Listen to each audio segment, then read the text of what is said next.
Hey everybody out there, welcome back to the channel. So, a question that you might be wondering is why you don't find us at the beach more often. It kind of seems like the classic, on the road, living on the beach thing. And while that sounds good, there's a lot of issues with the beach.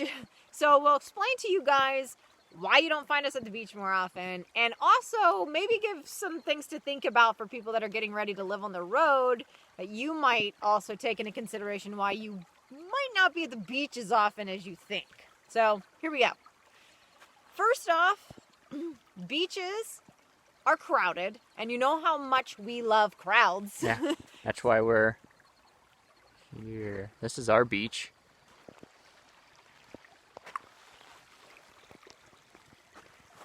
Nobody in sight. Beaches are also expensive. Typically, now this doesn't necessarily speak for all of them, but those of you who have traveled to the beach a lot, I know I lived pretty close to one for a while. Even the locals didn't have free access to the beach most of the time.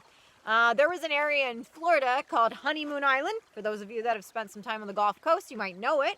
It's north of Fort DeSoto.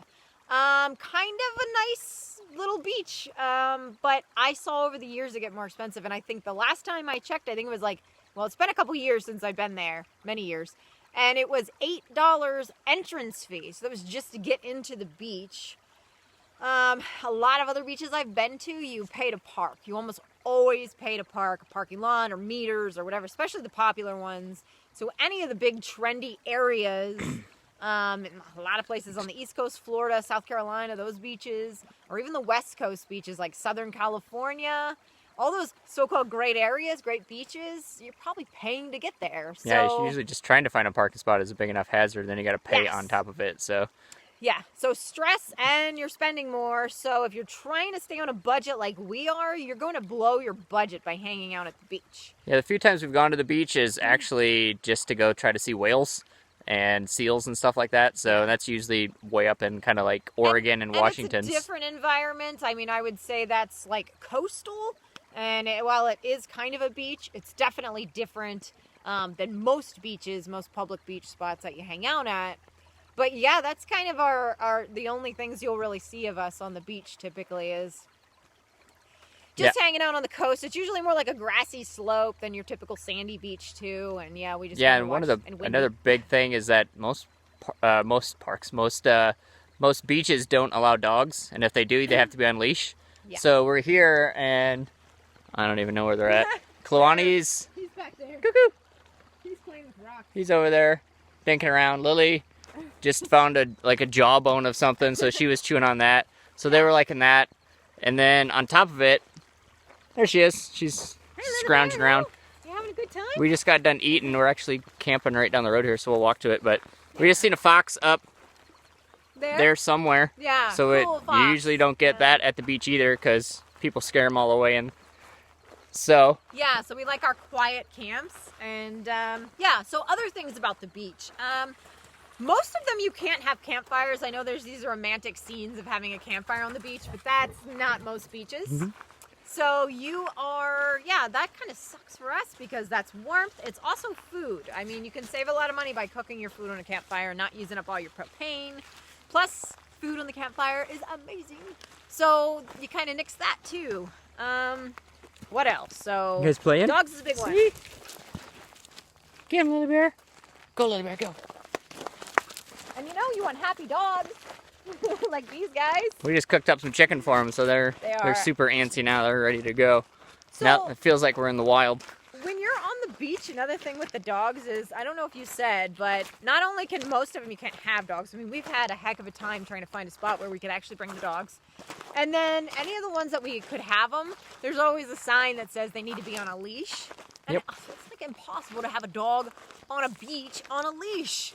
I mean, they just want to pool and swim, and then you're like trying to hold them. It's kind of stupid. And Kalani loves digging in the sand, so we just let him go nuts. And then, so out here, he just goes Yeah. ham in the water. So we and- found a few okay spots. I mean, if anybody out there has ideas on good spots that don't cost anything, are awesome, and the dogs can run free, and it breaks all these things we've said, then by all means let us know, because we've had a heck of a tough time finding anything like that.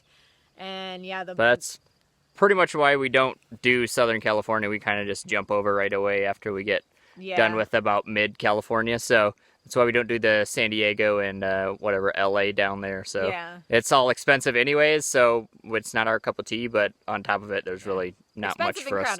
Not much else to do there. So breaks budget. So we're actually, this is our camp spot.